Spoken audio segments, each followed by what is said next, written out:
Asia cup കിരീട വിവാദം തുടരുന്നു. ഇന്ത്യക്ക് കിരീടം കൈമാറുന്നതിൽ മോഹ്സിൻ നഖ്വി ഉപാധി വെച്ചതായി റിപ്പോർട്ട്. ഇന്ത്യ സ്വന്തം ചെലവിൽ പരിപാടി സംഘടിപ്പിക്കണമെന്ന് നഖ്വി ആവശ്യപ്പെട്ടെന്നും റിപ്പോർട്ടിലുണ്ട്. ഏഷ്യൻ ക്രിക്കറ്റ് കൗൺസിൽ തലവനും പാകിസ്ഥാൻ മന്ത്രിയുമായ മോഹ്സിൻ നഖ്വി ഫൈനലിന് പിന്നാലെ ട്രോഫിയുമായി കടന്നു കളഞ്ഞിരുന്നു. ഫൈസൽ ഹംസ ചേരുകയാണ്.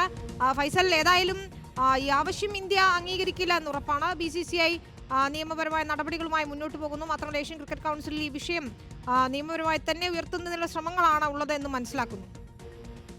തീർച്ചയായും വിനീത, യഥാർത്ഥത്തിൽ നഖ്വിയുടെ ഈ ഒരു ആവശ്യം വളരെ രസകരമാണ്. അതായത് അദ്ദേഹം തന്നെ ആയിരിക്കണം ഈ ട്രോഫിയും അതോടൊപ്പം തന്നെ മെഡലുകളും കൈമാറേണ്ടത് എന്നുള്ള ഒരു ആവശ്യം കൂടി അദ്ദേഹം മുന്നോട്ട് വെച്ചിട്ടുണ്ട്. അതായത് ഒരു ഔദ്യോഗിക പരിപാടി വെക്കണം, ആ പരിപാടിയുടെ മുഴുവൻ ചെലവും ഇന്ത്യ വഹിക്കണം, ആ പരിപാടിയിൽ അദ്ദേഹമായിരിക്കണം ട്രോഫി കൈമാറേണ്ടത് എന്നുള്ളതാണ്.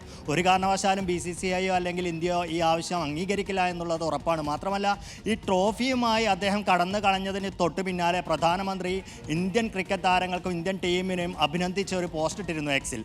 അതിൻ്റെ പിന്നിൽ പ്രകോപനപരമായ ഒരു മെസ്സേജ് കൂടി, ഒരു കമൻറ്റ് കൂടി അദ്ദേഹം ചെയ്യുകയുണ്ടായി. അത്തരത്തിൽ വളരെ വലിയ പ്രകോപനം സൃഷ്ടിച്ച ആളാണ് പാക് പ്രധാനമന്ത്രി. അതുകൊണ്ട് തന്നെ അദ്ദേഹത്തിൽ നിന്ന് ട്രോഫി കൈമാറില്ല എന്നുള്ളതാണ് ഇന്ത്യയുടെ നയം. അദ്ദേഹം ആവശ്യപ്പെടുന്നത് അദ്ദേഹത്തിൽ നിന്ന് തന്നെ വാങ്ങണം എന്നുള്ളതാണ്. എന്തായാലും ഈ വിഷയം നവംബറിൽ നടക്കുന്ന ICC യോഗത്തിൽ ഇന്ത്യ ഉന്നയിക്കുമെന്ന് BCCI സെക്രട്ടറി ദേവ്ജിത്ത് സൈക്യ അറിയിച്ചു കഴിഞ്ഞു. ഇന്ന് അല്പസമയത്തിനകം തന്നെ ദുബായിൽ ACCയുടെ ഏഷ്യൻ ക്രിക്കറ്റ് കൗൺസിലിൻ്റെ യോഗം ചേരുന്നുണ്ട്.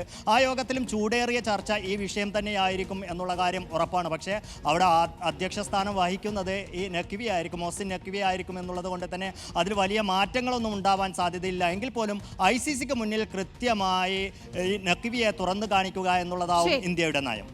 എന്തായാലും മത്സരത്തിനപ്പുറമുള്ള ഒരു രാഷ്ട്രീയ ചൂട് അതിൽ വന്നതുകൊണ്ട് തന്നെ ഇത്തരത്തിൽ നഖ്വിയുടെ ആവശ്യം അംഗീകരിക്കില്ല എന്ന കാര്യത്തിൽ 100% ഉറപ്പാണ്. എന്തുകൊണ്ട് ഇത്തരത്തിലൊരു ആവശ്യം അയാൾ മുന്നോട്ട് വയ്ക്കുന്നു എന്നതും ചോദ്യമായി വരുന്നു. ഏതായാലും നിയമപരമായി മുന്നോട്ട് നീങ്ങാൻ തന്നെയാണ് BCCIയുടെ തീരുമാനം.